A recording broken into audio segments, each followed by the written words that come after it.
ইন্নাল হামদালিল্লাহ ওয়াসসালাতু ওয়াসসালামু আলা মান লা নাবিয়্যা বা'দা আম্মা বা'দ। মাহাদুস শাইবানী শাইবানী ইনস্টিটিউট কর্তৃক আয়োজিত আন্তর্জাতিক আইনের পথিকৃৎ এবং ইসলামী আইন শাস্ত্রের অন্যতম শ্রেষ্ঠ মনীষী ইমাম মোহাম্মদ ইবনুল হাসান আশ-শাইবানী রাহিমাহুল্লাহ এর জীবন, চিন্তাধারা ও অবদান শীর্ষক আজকের এই বিশেষ সেমিনারে যারা আমাদেরকে দেশের বিভিন্ন প্রান্ত থেকে আমাদের সাথে যুক্ত হয়েছেন, আমাদের কথা শুনছেন এবং বিশেষভাবে আজকের এই প্রোগ্রামের সম্মানিত আলোচকবৃন্দ, শ্রদ্ধেয় শেখ রেদওয়ান ফেরদাউস হাফিজাউল্লাহ, এছাড়াও আমাদের শ্রদ্ধেয় বড় ভাই শেখ ইকবাল হোসেন হাফিজাউল্লাহ সহ সবাইকে আমি আমাদের মাহাদুস শাইবানী শাইবানী ইনস্টিটিউটের পক্ষ থেকে সবাইকে আন্তরিক মোবারকবাদ ও শুভেচ্ছা জানাচ্ছি।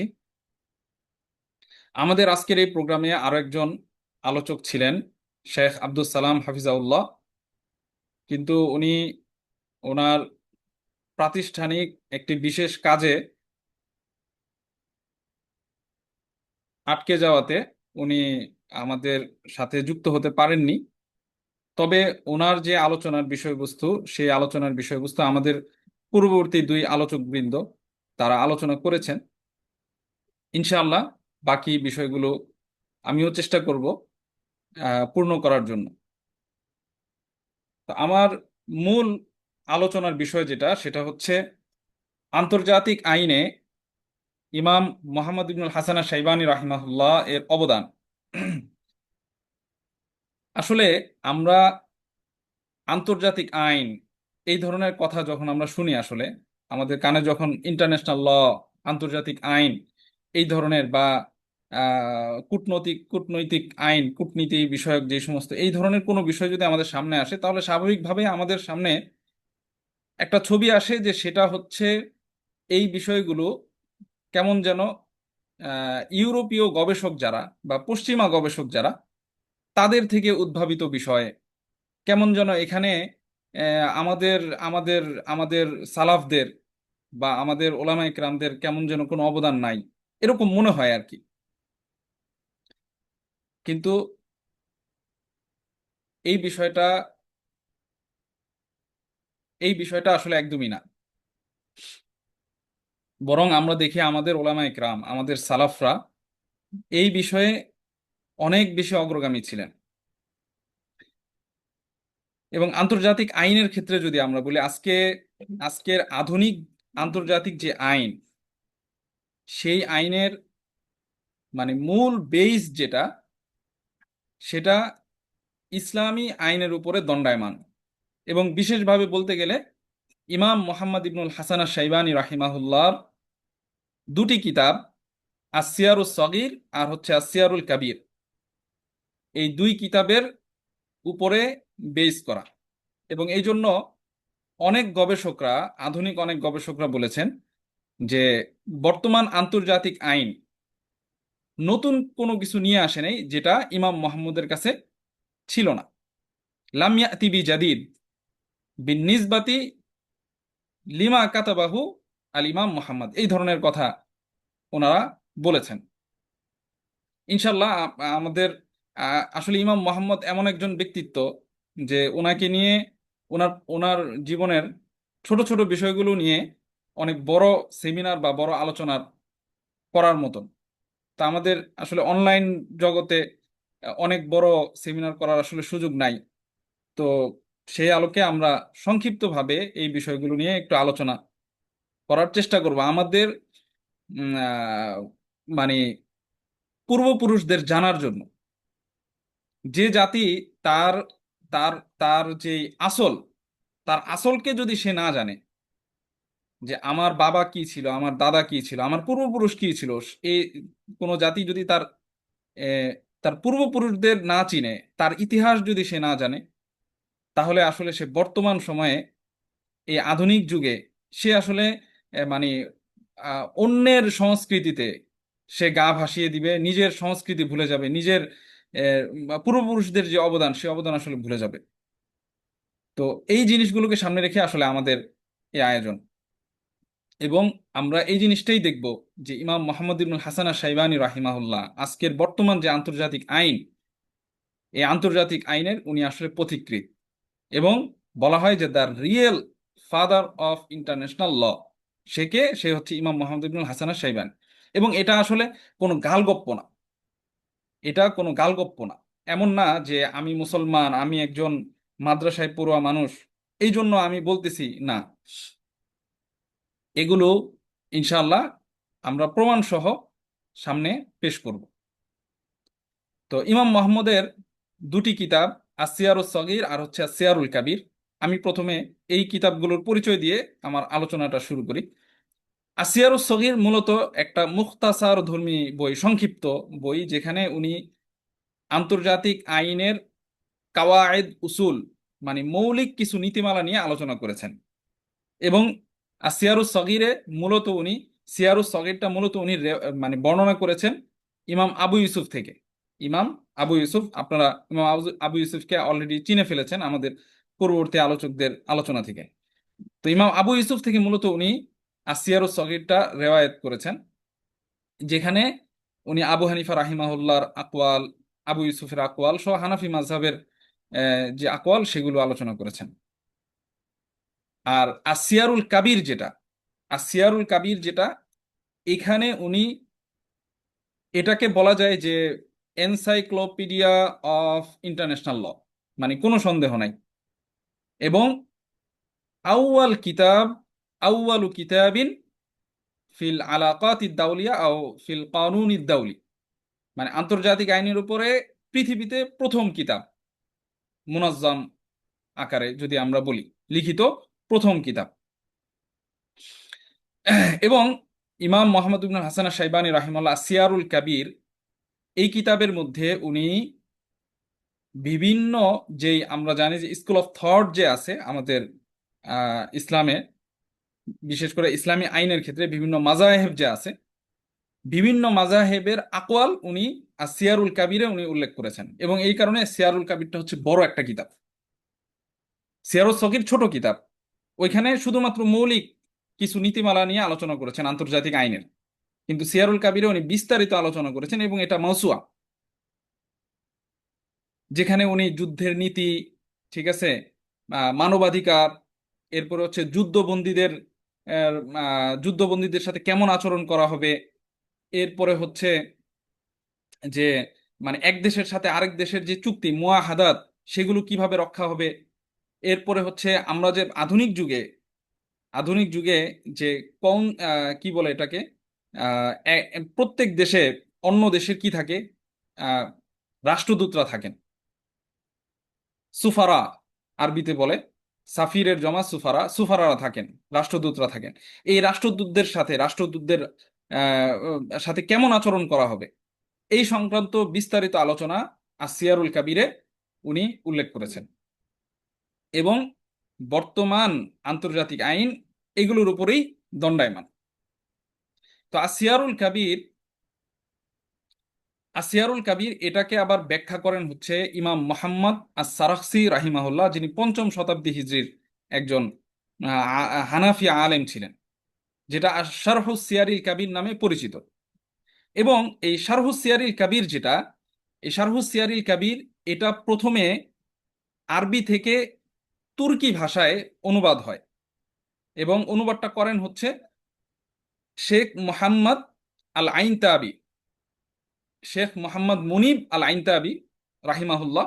উনি সুলতান মাহমুদ সম্ভবত দ্বিতীয় দ্বিতীয় সুলতান মাহমুদের সময়ে উনি এই বইটাকে, শরহুস সিয়ারিল কাবির যেটা, এই এটাকে উনি তুর্কি ভাষায় অনুবাদ করেন।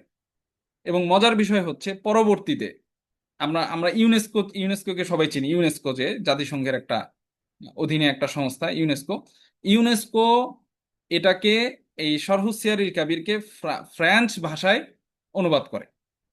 এবং এই শরহু সিয়ারিল কাবিরের বিভিন্ন পাণ্ডুলিপি, অনেক পাণ্ডুলিপি বিভিন্ন রাষ্ট্রে, বিভিন্ন রাষ্ট্রের বড় বড় যে গ্রন্থাগার, সেই গ্রন্থাগারে আছে।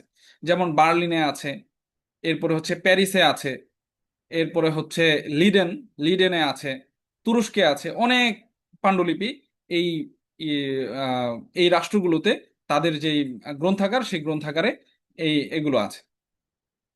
তো আসলে মূলত ওইখান থেকেই ইউরোপীয় গবেষকরা ইউরোপীয় গবেষকরা এই আসিয়ারুল কাবিরের সন্ধান পান। এবং আসিয়ারুল কাবিরের সন্ধান যখন তারা পান, তখন তারা এটার মাধ্যমে অনেক বেশি উপকৃত হন। যার নমুনা আমরা দেখতে পাই যে 1932 সালে ফ্রান্সে ইমাম মোহাম্মদের নামে তারা একটা সংস্থা তৈরি করে, যেটার নাম হচ্ছে জামিয়াতুশ শাইবানী লিল কানুন ইদ্দাউলি। আন্তর্জাতিক আইনের উপরে ইমাম শাইবানির নামে, ইমাম মোহাম্মদ ইবনুল হাসান শাইবানির নামে ওনারা একটা সংস্থা তৈরি করেন। যার কাজ কি ছিল? যার কাজ ছিল হচ্ছে ওনার বিশেষ করে সিয়ারুল কাবির যে গ্রন্থটা, সেই গ্রন্থের উপরে পর্যালোচনা, এবং সেখান থেকে পর্যালোচনা গবেষণার মাধ্যমে আন্তর্জাতিক আইন গ্রহণ করা। ওনাদের অনুসরণ করে পরবর্তীতে 1955 সালে জার্মানের একটা শহরের নাম হচ্ছে গুতিঙ্গান, এই ধরনের নাম। এই শহরে ওনারা আবার ঠিক এই নামেই জামিয়াতু শাইবানী লিল কানুন ইদ্দাউলি, এই নামে ওনারা একটা সংস্থা তৈরি করেন। এবং মজার ব্যাপার হলো, সেই সংস্থার প্রথম যিনি রئিস ছিলেন, প্রেসিডেন্ট, তিনি ছিলেন একজন মিশরীয় মুসলিম গবেষক, যার নাম হচ্ছে ডক্টর আব্দুল হামিদ বাদাউি। এই সংস্থায় উনি কাজ করেছেন। তো এগুলোর মাধ্যমে ওনারা ইউরোপীয় গবেষকরা ইমাম শাইবানির কাছ থেকে এবং সিয়ারুল কাবিরের মাধ্যমে তারা আন্তর্জাতিক আইনের অনেক বেশি প্রভাবিত হন। এবং এটার কথা এটার কথা ইউরোপীয় গবেষকরা তারা স্বীকারও করেছেন। যেমন আমি যদি একজন ইউরোপীয় গবেষকের কথা বলি, যার নাম হচ্ছে জেমস ব্রাউন স্কট। উনি 1943 খ্রিস্টাব্দে মারা যান। জেমস ব্রাউন স্কট উনি স্পষ্ট বলেছেন যে বর্তমান ইউরোপীয় আন্তর্জাতিক যে আইন আছে, সেটা ইসলাম দ্বারা প্রভাবিত, এবং বিশেষভাবে ইমাম মোহাম্মদ ইবনুল হাসান শাইবানী রাহিমাহুল্লাহর মানে যে সিয়ারুল কাবির, সেটা দ্বারা প্রভাবিত। এবং এই জেমস ব্রাউন স্কটের একটা বইও আছে, the Spanish origin of international law, যেটা অক্সফোর্ড ইউনিভার্সিটি প্রেস এখান থেকে প্রকাশিত। তো আমরা মানে এখান থেকে বুঝতে পারি যে আজকের আধুনিক আন্তর্জাতিক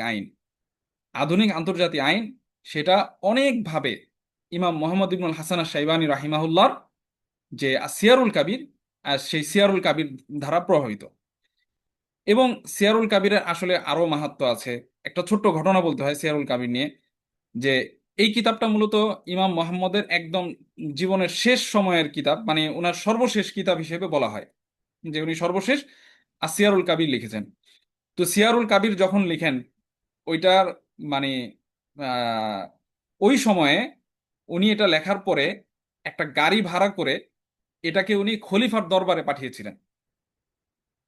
তো খলিফাকে বলা হলো যে ইমাম মোহাম্মদ এরকম একটা কিতাব লিখছে, যেই কিতাব গাড়ি দিয়ে আনতে হয়েছে। তো এটা শুনে সে খলিফা, সে খুবই আনন্দিত, এবং এটাকে সে মিন মাফাখিরি আইয়ামিহি, তার সময়কালের গৌরবান্বিত কাজের একটা হিসেবে উনি গণ্য করা শুরু করেন। এবং আরো চমৎকার বিষয় হচ্ছে, যখন এই খলিফা ইমাম মোহাম্মদের আসিয়ারুল কাবির গ্রন্থটা পড়েন, তখন সে আরো বেশি আশ্চর্যান্বিত হন। এবং পরবর্তীতে উনি ওনার সন্তানদেরকে, খলিফার সন্তানদেরকে, প্রেসিডেন্টের সন্তানদেরকে ইমাম মোহাম্মদের দরবারে পাঠান এই কিতাব পড়ার জন্য। এবং তিনি তার সন্তানরা ঠিকভাবে পড়ে কিনা এটা নিশ্চিত করার জন্য তার সন্তানদের সাথে একজন গৃহশিক্ষক ছিল তাদের, যার নাম হচ্ছে ইসমাইল ইবনু তুবা, ইসমাইল ইবনু তুবা আল কাজভিনী। ওনাকে ওই গৃহশিক্ষককে সাথে পাঠান যে সন্তানরা ঠিকভাবে পড়াশোনা করতেছে কিনা এটা নিশ্চিত করার জন্য। এবং পরবর্তীতে কি হইলো, পরবর্তীতে দেখা গেল যে ওই ইসমাইল ইবনু তুবা আল কাজভিনী, যিনি গৃহশিক্ষক খলিফার সন্তানদের, তিনি এই বাচ্চাদেরকে আনা নেওয়া করতে করতে ইমাম মোহাম্মদের এই আসিয়ারুল কাবির শুনতে শুনতে সে মুখস্থ করে ফেলেছে আসিয়ারুল কাবির। এবং পরবর্তীতে শুধুমাত্র আসিয়ারুল কাবিরের রাবি মাত্র দুইজন পাওয়া যায়, একজন হচ্ছে এই গৃহশিক্ষক ইসমাইল ইবনে তুবা আল কাজবিনী, আরেকজন হচ্ছে আল জুজাজানি রাহিমাহুল্লাহ। দুইজন, দুইজনকে শুধুমাত্র পাওয়া যায়। তো আসিয়ারুল কাবির হচ্ছে এই পর্যায়ের একটা গ্রন্থ। তো সিয়ারুল কাবিরের মাসাদের যদি আমরা বলতে চাই যে সিয়ার, ওনার এই কিতাবের উৎস কি আসলে, ওনার এই কিতাবের মূল উৎস হচ্ছে আসলে কোরআন, কোরআনের আয়াত, এরপর হচ্ছে হাদিস, এরপর হচ্ছে আকওয়ালুস সাহাবা, ইজমাউস সাহাবা, এরপর হচ্ছে খোলাফায়ে রাশিদিনের যে আমল, এবং আরেকটা গুরুত্বপূর্ণ হচ্ছে আল ইজতিহাদুল আকলি, আল ইজতিহাদুল আকলি, মানে ওনার নিজস্ব ইজতেহাদ, ওনার নিজস্ব ইজতেহাদ, যার মাধ্যমে উনি ওনার এই কিতাবটাকে সাজিয়েছেন। উনি এই কিতাবের একটা বিশেষ মানহাজ হচ্ছে যে উনি যদিও আবু হানিফা রাহিমাহুল্লাহর ছাত্র এবং একজন হানাফি মাযহাবের অনেক প্রসিদ্ধ ইমাম, বড় পর্যায়ের একজন ইমাম, এবং বলা যায় যে আবু হানিফা রাহিমাহুল্লাহর ইলমকে উনি আসলে তাদভিন করেছেন, সংকলন করেছেন, উনি আসলে লিপিবদ্ধ করেছেন, তারপরেও এই কিতাবে ওনার মানহাজটা ভিন্ন ছিল। এই কিতাবে উনি এরকম না যে উনি যেহেতু আবু হানিফার ছাত্র, আবু হানিফার কউলকে বা আবু হানিফার মতকে প্রাধান্য দিবেন না। উনি এখানে অন্য একটা মানহাজ গ্রহণ করেছেন। সেটা কি? সেটা হচ্ছে আহলে ইরাক, আহলে শাম এবং আহলে হেজাজ, মানে শামের ওলামা একরাম, ইরাকের ওলামা একরাম, আর হচ্ছে হেজাজের ওলামা একরাম, এই তিন ভাগে উনি ভাগ করেছেন। এর মধ্যে কোনো একটা মাসআলাতে যদি দুই মানে দুই দেশের আলেমদের মত পাওয়া যায় তাহলে সেটাকেই উনি প্রাধান্য দিয়েছেন। কথার কথা, একটা মাসালাতে ইখতিলাফ হয়েছে, ইখতিলাফে দেখা গেছে আহলে ইরাক এবং আহলে শাম একদিকে আর আহলে হেজাজ হচ্ছে একদিকে, তাহলে উনি প্রাধান্য দিয়েছেন ওই যে যেই মাসালা মানে যেই কথাতে দুই আহাল আছে, আহলে ইরাক আহলে শাম, উনি এই মানহাজটা ইখতিয়ার করেছেন আসিয়ারুল কাবির। আচ্ছা, এখন আসি একটা বিশেষ গুরুত্বপূর্ণ বিষয়, সেটা হচ্ছে যে ইমাম মোহাম্মদ শুধুমাত্র মানে উনার পরিচয়টা শুধু এটা না যে উনি আন্তর্জাতিক আইনের প্রথম কিতাব লিখেছেন, না, বরং আন্তর্জাতিক আইনের উপরে গুরুত্বপূর্ণ কিছু থিওরি, কাওয়ায়েদ, মৌলিক কিছু কাওয়ায়েদ উনি দিয়েছেন। যেমন এর মধ্যে এক দুইটার কথা আমরা বলতে পারি, যেমন উনি এই জিনিসটা প্রমাণ করেছেন এবং এই জিনিসটা উনি প্রতিষ্ঠিত করেছেন যে আল কানুন ফাওকাদ দাওলা, যে আইন এটা রাষ্ট্রের ঊর্ধ্বে, আইন হচ্ছে রাষ্ট্রের ঊর্ধ্বে। আরেকটা গুরুত্বপূর্ণ যেই মৌলিক নীতি উনি প্রতিষ্ঠিত করেছেন সেটা হচ্ছে আমরা বর্তমান সময়ের আন্তর্জাতিক নীতি বা আন্তর্জাতিক আইনের ক্ষেত্রে দেখি যে বিশেষ করে ইউরোপ বা পশ্চিমা দেশগুলো স্বার্থকে প্রাধান্য দেয়, মানে তাদের তাদের কাছে আন্তর্জাতিক আইনের আসল হচ্ছে, মূল হচ্ছে মাসলাহা, তাদের নিজের দেশের স্বার্থ, এটা হচ্ছে তাদের কাছে মূলনীতি। কিন্তু ইমাম মোহাম্মদ বলেছেন যে না, স্বার্থের চেয়েও, নিজের দেশের স্বার্থের চেয়েও নীতি, নৈতিকতা এবং মানবিকতা এটা হচ্ছে ঊর্ধ্বে, এটা উনি প্রতিষ্ঠিত করেছেন। এরকম চমৎকার কিছু উনি মৌলিক নীতিমালা দাঁড় করিয়েছেন যার আসলে কোনো জুরি নাই, মানে বিশ্ব শান্তি প্রতিষ্ঠার ক্ষেত্রে যার আসলে কোনো জুরি নাই। তো আমরা ওনার কিছু অবদানের কথা, মানে আন্তর্জাতিক আইনের ক্ষেত্রে ওনার কিছু অবদানের কথা মানে তুলে ধরার চেষ্টা করি এখন। যেমন উনি একটা জিনিস দেখিয়েছেন, সেটা হচ্ছে যে যুদ্ধ, এক দেশের সাথে যে আরেক দেশের যুদ্ধ হয়, সেই যুদ্ধ এটা কোনো অরাজকতা নয়, বরং যদি বরং নীতি নৈতিকতার সীমার মধ্যে থেকে এটা একটা রাষ্ট্রীয় কার্যক্রম হিসেবে উনি যুদ্ধ বিষয়টাকে প্রতিষ্ঠিত করেছেন। এবং এটা এই জিনিসটাও উনি বলেছেন যে মানে যুদ্ধের পিছনে অবশ্যই নৈতিক এবং যৌক্তিক কারণ থাকতে হবে, নৈতিক এবং যৌক্তিক কারণ থাকতে হবে।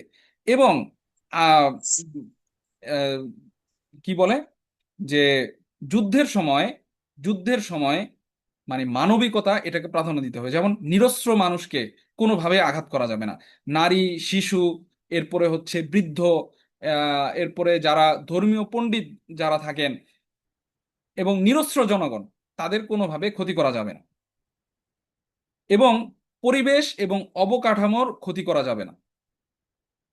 দারুণ বিষয় হচ্ছে বর্তমান যেই ইন্টারন্যাশনাল হিউম্যানিটেরিয়ান ল, যেটা IHL, যেটা বর্তমান জাতিসংঘের বা আন্তর্জাতিক আইনের শাখাগত একটা আইন, যে ইন্টারন্যাশনাল হিউম্যানিটেরিয়ান ল, আমরা দেখি যে ইন্টারন্যাশনাল হিউম্যানিটেরিয়ান ল IHL ঠিক এই কথাগুলোই বলে, যেটা ইমাম মোহাম্মদ আজ থেকে 1200 বছর আগে, 1200-1300 বছর আগে যে বিষয়গুলো বলে গেছেন। আরেকটা বিষয় হচ্ছে যে যুদ্ধবন্দীদের ব্যাপারে ইমাম মোহাম্মদ কি বলেছেন। ওনার আসিয়ারুল কাবির উনি প্রতিষ্ঠিত করেছেন কি, যে যুদ্ধবন্দীদেরকে হত্যা করা যাবে না। এটা এটা কোনো নীতি হইতে পারে না, এটা এটা কোনো নীতি না যে যুদ্ধবন্দীদেরকে হত্যা করা, বরং মুক্তিপণের ব্যবস্থা থাকতে হবে, কোনো শর্তের ভিত্তিতে তাকে ছেড়ে দেওয়ার ব্যবস্থা থাকতে হবে। এবং আরেকটা গুরুত্বপূর্ণ বিষয়, যেটার অনেক বেশি বর্তমান সময়ে আমরা যেটার মানে অনুপস্থিতি দেখি বিভিন্ন রাষ্ট্রের যুদ্ধের ক্ষেত্রে, যে বন্দীদের সাথে ভালো আচরণ করা হয় না, তাদের খাদ্য, চিকিৎসা, এরপরে হচ্ছে নিরাপত্তা, এগুলো নিশ্চিত করা হয় না। কিন্তু ইমাম মোহাম্মদ বলেছেন যে না, এগুলো নিশ্চিত করতে হবে, যুদ্ধবন্দীদের নিরাপত্তা নিশ্চিত করতে হবে, তাদের খাদ্য, তাদের চিকিৎসা নিশ্চিত করতে হবে, এবং যুদ্ধাহত যারা সৈনিক তাদের প্রতি মানবিকতা দেখাতে হবে, তাদের প্রতি তাদের নিরাপত্তা নিশ্চিত করতে হবে। এবং খুবই মানে চমৎকার বা মজার বিষয় হচ্ছে জেনেভা কনভেনশন নামে যে আন্তর্জাতিক আইন আছে, জেনেভা কনভেনশন, আন্তর্জাতিক আইনের একটা শাখা জেনেভা কনভেনশন। জেনেভা কনভেনশন হচ্ছে 1949 সালে এটা হয়েছে, জেনেভা কনভেনশন নামে পরিচিত আর কি এই আইনটা। তো জেনেভা কনভেনশনে ঠিক এই কথাগুলো বলা আছে। ইমাম মোহাম্মদ যেই কথাগুলো আজ থেকে আরো 1300 বছর আগে বলে গেছে। জেনেভা কনভেনশনের 4টা মূলনীতি ছিল। একটা হচ্ছে কি বলে এটাকে, ডিস্টিংশন, এরপরে হচ্ছে প্রপোর্শনালিটি, এরপর হচ্ছে মিলিটারি নেসেসিটি, আর হচ্ছে হিউম্যানিটি। এই 4টা হচ্ছে জেনেভা কনভেনশনের মূল 4টা নীতি। আমরা দেখি যে এই সবগুলো ইমাম মোহাম্মদ বলে গেছেন। এরপরে আসেন আহ, যেটা বর্তমানে কি বলে, ডিপ্লোম্যাটিক ইমিউনিটি অ্যান্ড ট্রিটি ল হিসেবে যেটা পরিচিত বর্তমান আন্তর্জাতিক আইনের অধীনে, এটা শাখাগত একটা আইন এটা। সেটা হচ্ছে ডিপ্লোম্যাটিক ইমিউনিটি, আর হচ্ছে আরেকটা হচ্ছে ট্রিটি ল। ডিপ্লোম্যাটিক ইমিউনিটি হচ্ছে অনেকটা যে এক দেশের সাথে আরেক দেশের যে কূটনৈতিক সম্পর্ক, এবং কূটনৈতিক সম্পর্কের ভিত্তিতে এক দেশের এক দেশ থেকে আরেক দেশে একজন কি নিযুক্ত করা হয়, রাষ্ট্রদূত নিযুক্ত করা হয়, যেটাকে সাফির বলা হয়। তো এটার ক্ষেত্রে আজ থেকে 1300 বছর আগে ইমাম মোহাম্মদ এই যে কূটনৈতিক নীতি, যেটা এক দেশের সাথে আরেক দেশের, এবং সেখানে যে এক দেশ থেকে আরেক দেশের এক দেশ যে তার দূত প্রেরণ করে অন্য দেশে, এবং সেখানে কি থাকে, কাউন্সিলিং সিস্টেম থাকে, কনসুলার থাকে, আহ, যেটাকে আমরা বলি কি, দূতাবাস, ঠিক আছে, এমবাসি বলি। তো এই যে দূতাবাসের যিনি রাষ্ট্রদূত থাকবেন, রাষ্ট্রদূতের নিরাপত্তা নিশ্চিত করতে হবে। এরপরে হচ্ছে রাষ্ট্রদূতকে কোনো ওই দেশের আইন ধারা, তার তার তার তার কি বলে, তার ব্যক্তিত্ব বা তার ব্যক্তিগত নিরাপত্তাকে নষ্ট করা যাবে না, যেটা ইমাম মোহাম্মদ এই ধরনের কথা বলে গেছেন। এবং তার নিরাপত্তা নিশ্চিতের কথা বলে গেছেন। তো আমরা দেখি যে এই বর্তমান যে আন্তর্জাতিক আইন ঠিক এই কথাগুলি বলে, যেটা ভিয়েনা কনভেনশন নামে পরিচিত। ভিয়েনা কনভেনশন যেটা 1961 সালে হয়েছিল, ভিয়েনা কনভেনশন। তো ভিয়েনা কনভেনশনের মধ্যে এই কথাগুলি আছে যেগুলো ইমাম মোহাম্মদ আজ থেকে 1300 বছর আগে বলে গেছেন। আরেকটা বিষয়, আহ, আসলে অনেক বিষয় আছে ইমাম মোহাম্মদের এই আসিয়ারুল কাবির নিয়ে, তো আহ, বড় বড় গবেষণা হয়েছে। তো আমরা যদি ওইগুলো পড়ি তাহলে অনেক বিষয় জানতে পারবো। সময় সংক্ষিপ্তর কারণে আমরা বিস্তারিত আলোচনার তো সুযোগ নাই। আরেকটা যেমন ট্রিটি ল, যেটা মানে চুক্তি আইন, এক দেশের সাথে আরেক দেশের যে চুক্তি। তো ইমাম মোহাম্মদ রাহিমাহুল্লাহ উনি ওনার আসিয়ারুল কাবিরের মধ্যে উনি এটা প্রতিষ্ঠিত করেছেন যে এক দেশের সাথে যে আরেক দেশের চুক্তি হয়, সেই চুক্তি কোনোভাবে ভঙ্গ করা যাবে না। এটাকে উনি হারাম বলেছেন, যে কোনোভাবে অমুসলিম রাষ্ট্রের সাথেও যখন চুক্তি হবে, অমুসলিম রাষ্ট্রের সাথে চুক্তি হলো মুসলিম রাষ্ট্র, সে তার চুক্তি ভঙ্গ করতে পারবে না। এটাকে গদর হিসেবে উল্লেখ করেছেন, এটা ধোঁকা, এটা প্রতারণা। কোনোভাবেই চুক্তি ভঙ্গ করা যাবে না, বরং চুক্তি যে কোনোভাবেই হোক সেই চুক্তিকে রক্ষা করতে হবে। এবং অমুসলিম রাষ্ট্র যদি নিজে থেকে চুক্তি ভঙ্গ না করে, মানে চুক্তি যদি বাতিল না করে, তাহলে মুসলিম রাষ্ট্র কি করবে না, চুক্তি বাতিল করবে না। এই ধরনের গুরুত্বপূর্ণ বিষয় ইমাম মোহাম্মদ আজ থেকে 1300 বছর আগে বলে গেছে। আমরা যেটা দেখি যে ভিয়েনা কনভেনশন, যেটা 1969 সালে হয়েছে, ভিয়েনা কনভেনশন, সেখানে ট্রি এই কি বলে, ভিয়েনা কনভেনশন অফ কি বলে এটাকে, ইন্টারন্যাশনাল ল অফ ট্রিটিস, এই ধরনের একটা শিরোনামে, মানে আহ, এই ভিয়েনা কনভেনশন 1969 সালে এই ট্রিটি ল যেটা হয়, এটা হুবহু ইমাম মোহাম্মদ যা বলে গেছেন 1300 বছর আগে, সেই সেই বিষয়গুলোই তারা তাদের এই ভিয়েনা কনভেনশনে উল্লেখ করেছে। তো যার কারণে একজন ইরাকি ইরাকি একজন ওরিয়েন্টালিস্ট, ঠিক আছে, প্রাচ্যবিদ, যার নাম হচ্ছে মাজেদ খাদ্দুরি। মাজেদ খাদ্দুরি অনেক চমৎকার একটা কথা বলছে। সেটা কি? সেটা সে বলেছে যে ইমাম মোহাম্মদের আসিয়ারুল কাবির এবং ইসলামী আইন যেটা, ইসলামী আন্তর্জাতিক আইন যেটা, সেটা ফুললি ডেভেলপড হিউম্যানিটেরিয়ান ল লং বিফোর মডার্ন কনভেনশন। যে বর্তমান যে মানে মডার্ন কনভেনশন যেগুলো হয়েছে, যে বিভিন্ন আন্তর্জাতিক আইনের অধীনে, এগুলোর অনেক আগে ইসলাম আসলে এগুলো দিয়ে গেছে। এই জন্যই এই মাজেদ খাদ্দুরি ইমাম মোহাম্মদের ব্যাপারে বলেছেন যে সে কি, সে হচ্ছে the real architect of the classical Islamic law of nations. এটা মাজেদ খাদ্দুরি বলেছে। এছাড়াও আহ, আমরা আরেকজন ইউরোপীয় গবেষকের নাম পাই, যার নাম হচ্ছে জোসেফ শেস্ট। তার নাম, সে হচ্ছে 1969 সালে তার মানে সে মারা যায় 1969 সালে। জোসেফ শেস্ট, সে হচ্ছে একজন জার্মানি ওরিয়েন্টালিস্ট। তার অনেক চমৎকার একটা বই আছে, an introduction to Islamic law, an introduction to Islamic law. তো উনি ইমাম মোহাম্মদের ব্যাপারে চমৎকার একটা কথা বলছেন। সেটা কি? উনি বলেন যে আন্তর্জাতিক সম্পর্কের ইমাম ইমাম সাইবানির কিতাবের ধারা, আন্তর্জাতিক মানে সম্পর্কের যে নীতি, নৈতিকতা, আইনের যে সমন্বয়, যেই ব্যাখ্যাটা ইমাম মোহাম্মদ করেছেন, বলতেছে যে ইউরোপীয় আইনের চেয়ে এটা অনেক বেশি পরিপক্ক।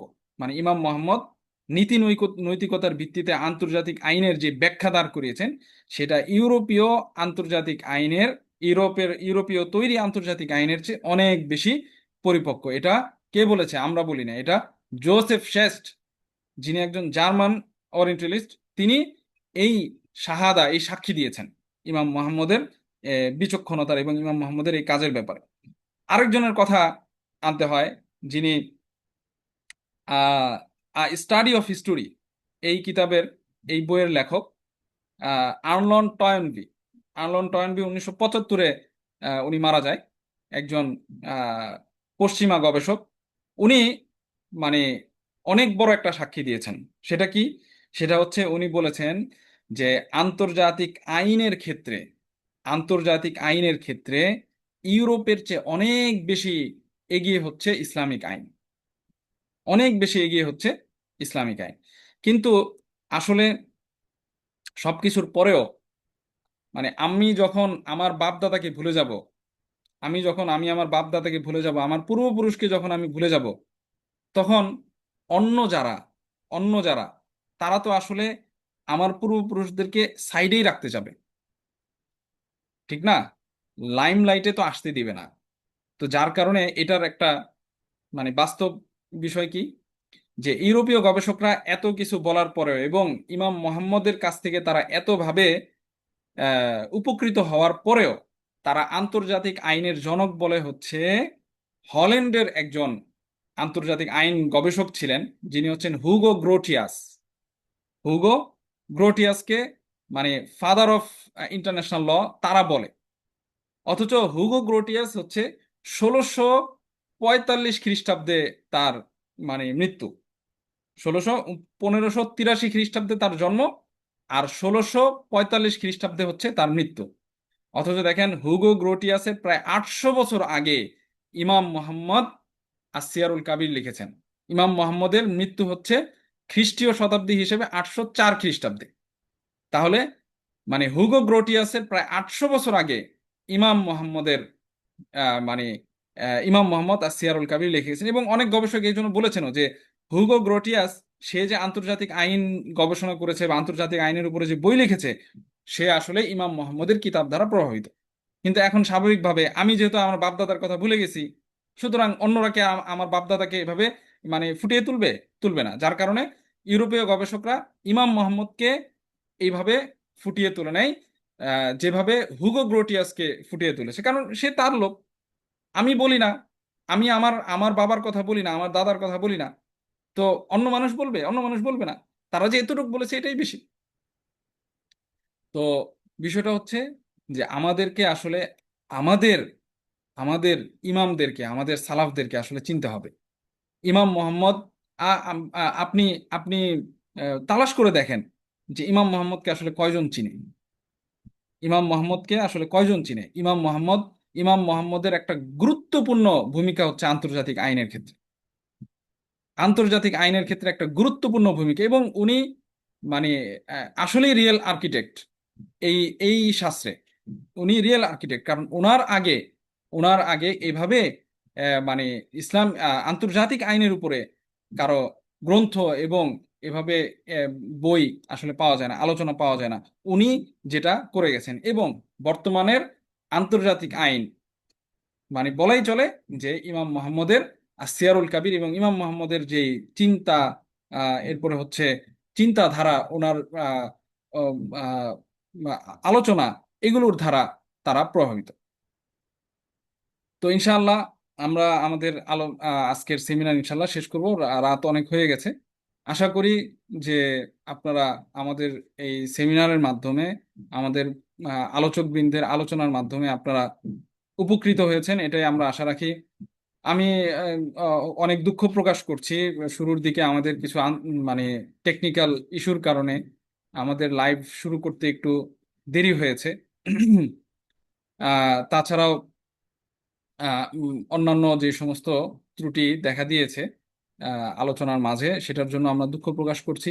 আমাদের খুব ইচ্ছা আছে, যদি আল্লাহ তাআলা কবুল করেন, আল্লাহ যদি সহায় হন, তাহলে আমরা ইসলামী আইন শাস্ত্রের উপরে ধারাবাহিক একটা সেমিনার করব, যার মাধ্যমে আমরা ইনশাআল্লাহ ইসলামী আইন কেমন,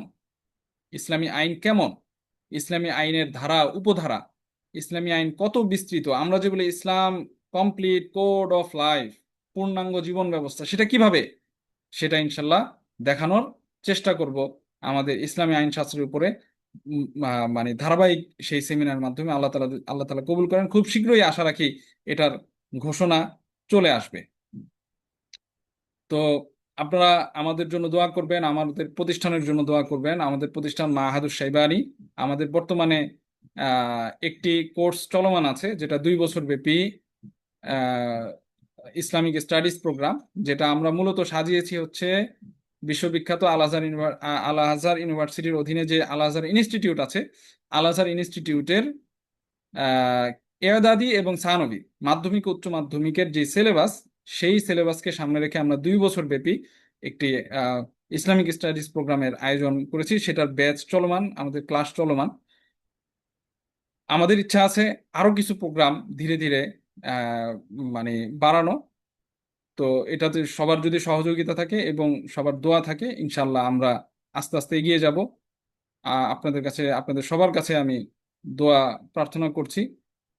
আর যে কোনো ভুল ত্রুটি যদি আমার আলোচনার মধ্যে হয়ে থাকে, আমাকে জানাবেন। ইনশাল্লাহ আমি আমার এটা ঠিক করে নিব, ইনশাল্লাহ উপকৃত হব আপনাদের কাছ থেকে। তো এই বলে আজকের আহ, এই বিশেষ সেমিনার আমরা সমাপ্ত ঘোষণা করছি। ওমা তৌফিকি ইল্লা বিল্লাহ। আসসালামু আলাইকুম ওয়া রাহমাতুল্লাহি ওয়া বারাকাতুহু।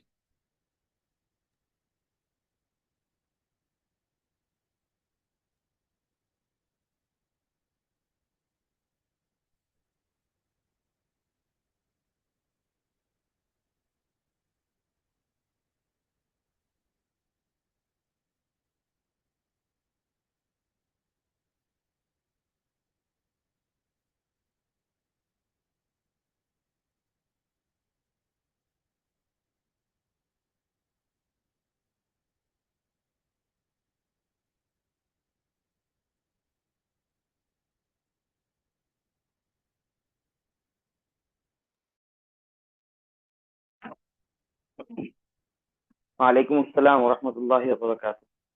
জাজাকাল্লাহ খাইরান উস্তাদ। আহ,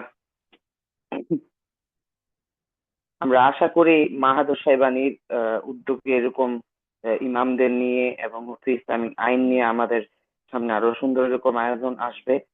আল্লাহ তাআলা ইমামদের জীবন থেকে উৎসাহ নিয়ে ইসলামের জন্য যেন আমরা কাজ করতে পারি এবং ইলমের জন্য যেন আরো অবদান রাখতে পারি, সেই তৌফিক আল্লাহ দান করুক। এই প্রত্যাশা রেখে এবং সকলের কাছে দোয়াতে আমরা আমাদের আজকের এই সেমিনার শেষ করছি। আসসালামু আলাইকুম ওয়া রাহমাতুল্লাহি ওয়া বারাকাতুহু।